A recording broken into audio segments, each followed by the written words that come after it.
আপনারা দেখছেন নিউজ বাংলা। কুলপিতে পরিত্যক্ত বাড়ি থেকে উদ্ধার 10টি সকেট বোমা, গ্রেপ্তার এক। এই তোমার ছবি তুলে আছে, খালি আমার ছবি তুলতে থাকে। আচ্ছা, কেন আপনাকে অ্যারেস্ট করা হলো?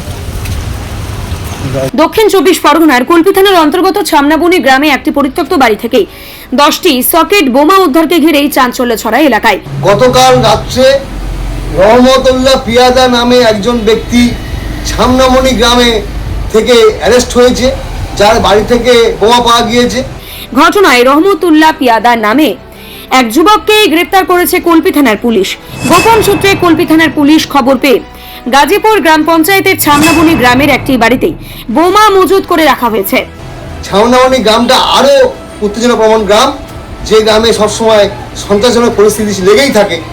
তো কালকে আমি শুনলাম যে প্রশাসন রহমতুল্লাহ পিয়াদাকে অ্যারেস্ট করেছে। আমি প্রশাসনকে ধন্যবাদ জানাই এবং প্রশাসনের কাছে অনুরোধ রাখবো যাতে গাজীপুর এলাকাটাকে শান্ত করলে ভালো হয়, যেন ওনারা শান্ত করেন। খবর পেয়ে কুলপি থানার পুলিশ বাহিনী ঘটনাস্থলে পৌঁছেই তল্লাশি অভিযান চালায়। তল্লাশির সময় রহমতুল্লাহ পিয়াদার বাড়ির পাশে একটি পরিত্যক্ত বাড়ি থেকে মোট 10টি সকেট বোমা উদ্ধার করা হয়। না তাহলে কোন সারের?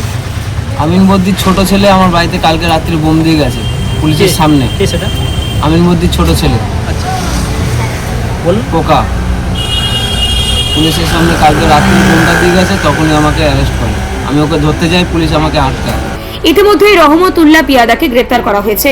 এই ঘটনায় পুলিশের পক্ষ থেকে জানানো হয়েছে ধৃতের বিরুদ্ধে বিএনএস এর 288 নম্বর ধারা ও এক্সপ্লোসিভ সাবস্টেন্সেস অ্যাক্ট এর 4 ধারায় মামলা রুজু করা হয়েছে। তবে উদ্ধার হওয়া বোমাগুলি কোথা থেকে আনা হয়েছিল এবং কারা সেইখানে মজুত করেছিল। গাজীপুর অঞ্চল কুলপি থানার অন্তর্গত এই অঞ্চলটা সবসময় উত্তেজনাপ্রবণ থাকে।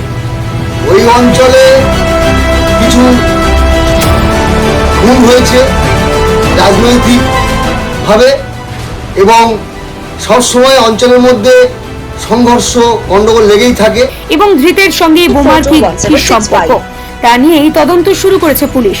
এই ঘটনায় আরো কেউ জড়িত রয়েছে কিনা তার তদন্ত শুরু করেছে। Bureau report, news Bangla.